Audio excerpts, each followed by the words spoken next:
YSRCP 89వ ward incharge దొడ్డి కిరణ్ పుట్టినరోజు వేడుకలు కొత్తపాలెంలోని తమ నివాసం వద్ద పార్టీ అభిమానులు కార్యకర్తలు ఘనంగా నిర్వహించారు. ఈ వేడుకలకు గాను ముఖ్య అతిథులుగా వైఎస్ఆర్సీపీ పశ్చిమ నియోజకవర్గ ఎమ్మెల్యే అభ్యర్థి ఆడారి ఆనంద్ కుమార్ సోదరి యలమంచిలి మున్సిపల్ చైర్మన్ పిల్లా రామకుమారి, మంత్రి అమర్నాథ్, విశాఖ పార్లమెంటు పరిశీలకులు మల్లు విజయ్ ప్రసాద్ పాల్గొన్నారు. అభిమానులు పార్టీ కార్యకర్తల మధ్య కేక్ కట్ చేసి ఆయనకు తినిపించి పుట్టినరోజు శుభాకాంక్షలు తెలియజేశారు. ముఖ్య అతిథులు ఈ సందర్భంగా మాట్లాడుతూ ఇలాంటి పుట్టినరోజులు మరెన్నో చేసుకోవాలని, భవిష్యత్తులో మరిన్ని ఉన్నత శిఖరాలను అధిరోహించాలని ఆశీర్వదించారు. ఈ వేడుకల్లో కార్పొరేటర్లు పివి సురేష్, గుండపు నాగేశ్వరరావు, మండల పార్టీ అధ్యక్షులు, జేబీఎస్ కన్వీనర్లు, వైఎస్ఆర్సీపీ సీనియర్ నాయకులు, ఆర్పీలు, సచివాలయ కన్వీనర్లు, నాయకులు, కార్యకర్తలు అధిక సంఖ్యలో పాల్గొన్నారు.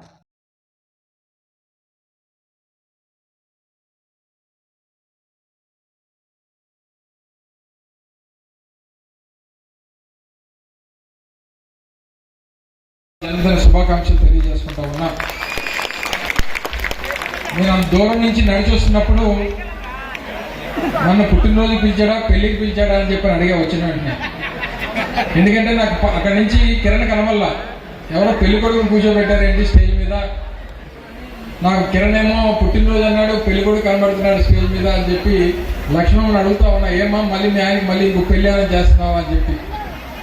రోజు రోజుకి వాళ్ళ పుట్టినరోజు జరుపుకుంటే ఎక్కడ మనకు వయసు మీద పడిపోద్దు అనిపిస్తుంటుంది. కానీ కిరణ్ చూస్తుంటే ప్రతి పుట్టినరోజుకి ఒక సంవత్సరం తగ్గుతున్నట్టుగా కనబడుతూ ఉంది. అంత యువకుడు, ఉత్సాహవంతుడు. ఈ ప్రాంతంలో ఉన్నటువంటి ప్రజలకి ఏ కష్టం వచ్చినా, ఏ ఇబ్బంది వచ్చినా, ఏ ఆపద వచ్చినా మీరు అవకాశం ఇవ్వకపోయినా మీ గుండెల్లో స్థానం సంపాదించుకున్నటువంటి వ్యక్తి సోదరు కిరణ్ అని చెప్పి సందర్భంగా తెలియజేస్తా ఉన్నాం. ఫస్ట్ టైం జగన్మోహన్ రెడ్డి గారు అన్ని కులాలు, అన్ని మతాలు, అన్ని వర్గాలకి న్యాయం చేసినటువంటి ఏకైక నాయకుడు ఎవరైనా ఈ దేశంలో ఉన్నారు అంటే అది ఒకే ఒక్కరు జగన్మోహన్ రెడ్డి గారు. అది ఇర్రెస్పెక్టివ్ ఆఫ్ పార్టీలతో సంబంధం లేకుండా ప్రతి ఒక్కరూ కూడా అంగీకరించాలి. అలాంటి గొప్ప నాయకుడు నాయకత్వంలో ఈ 4 సంవత్సరాల 10 మాసాలు అనేక మంది ఇబ్బందుల్ని, కష్టాల్ని తెలుసుకొని నెరవేర్చినటువంటి గొప్ప వ్యక్తి జగన్మోహన్ రెడ్డి గారు. మరి అలాంటి వ్యక్తి మళ్ళీ మనకి రావాలి, కావాలి. ఈ సంక్షేమ పథకాలు మన కుటుంబాలు, మన బిడ్డలు బాగుండాలి అని అనుకుంటే మళ్ళీ జగన్మోహన్ రెడ్డి గారు ముఖ్యమంత్రి అవ్వాలి. జగన్మోహన్ రెడ్డి గారు ముఖ్యమంత్రి అవ్వాలి అంటే స్థానికంగా ఉన్నటువంటి వ్యక్తి శాసనసభ్యుడిగా గెలవాలి. మల్ల విజయ్ ప్రసాద్ గారికి కూడా ధన్యవాదాలు చెప్పాలి సార్. ఒక మంచి నియోజకవర్గంలో మాకు అవకాశం కలిగిస్తున్నారు మీరు. అయితే ఆనంద్ గురించి నేను చెప్పేదానికంట ఈ 18 నెలలు మీరు అందరూ కూడా తెలుసు. సో అందరూ కూడా మాట్లాడుతున్నారు.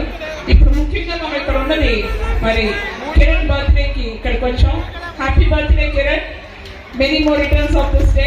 ఇలాంటి పుట్టినరోజులు నువ్వు చాలా చాలా చేసుకోవాలని మనస్ఫూర్తిగా కోరుతూ, అయితే నీ గురించి నాకు చాలా తక్కువగా తెలుసు, పెద్దగా ఎక్కువగా తెలియదు. ఇంకా మీ వార్డుకి వస్తే ఇంకా పూర్తిగా తీస్తాను. ఈ తక్కువ సమయంలో తెలుసుకుంది ఏంటంటే మీ అబ్బాయి మీరు మీ బాబాయ్ అబ్బాయి కలిసి ఉంటే ఇది చూసారు కదా ఎంత విజయం.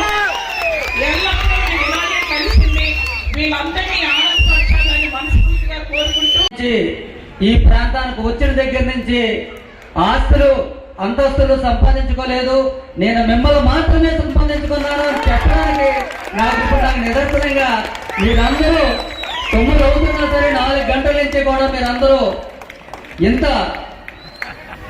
శ్రద్ధగా ఉండి ఈ విజయవంతం చేసిన ఇక్కడ ఉన్న ప్రతి ఒక్కరికి కూడా నా పాదావందనం తెలియజేసుకుంటున్నాను. అలాగే సభాధ్యక్షులు సతీష్ గారికి, వేదిక మీద ఉన్న అనేక మంది డైరెక్టర్లు, వార్డు ప్రెసిడెంట్లు, కార్పొరేటర్లు అందరికీ పేరు పేరున, అలాగే నాకు దైవం, నేను ఈరోజు ఇలా ఉన్నానంటే దానికి కారణం మా బంధువు, మా గురువర్యులు ఆయన మా మల్ల విజయప్రసాద్ గారికి, అలాగే ఈరోజు కార్యక్రమానికి ముఖ్య అతిథిగా ఈ 5 జిల్లాల్లోనే విశాఖ డైరీ అనే సంస్థ పెట్టి 50 సంవత్సరాల నుంచి కూడా ప్రతి ప్రాంతాన్ని కూడా అభివృద్ధి చేస్తూ విశాఖ డైరీ మనకు దేశంలోనే ఒక అత్యుత్తమ సంస్థగా వెలిసి అందులోనే ఆడార తులసీరావు గారి దగ్గర నుంచి ఆనంద్ కుమార్ గారు అలాగే రమణ కుమార్ గారు ఈ రోజు మన విశాఖ జిల్లాకి చేసిన సేవలు ఏ ఒక్కరూ చేయనంత విధంగా మన ఈ విశాఖ జిల్లాను అభివృద్ధి పరిచారని చెప్పని సందర్భంగా మీకు తెలియజేసుకుంటున్నాను.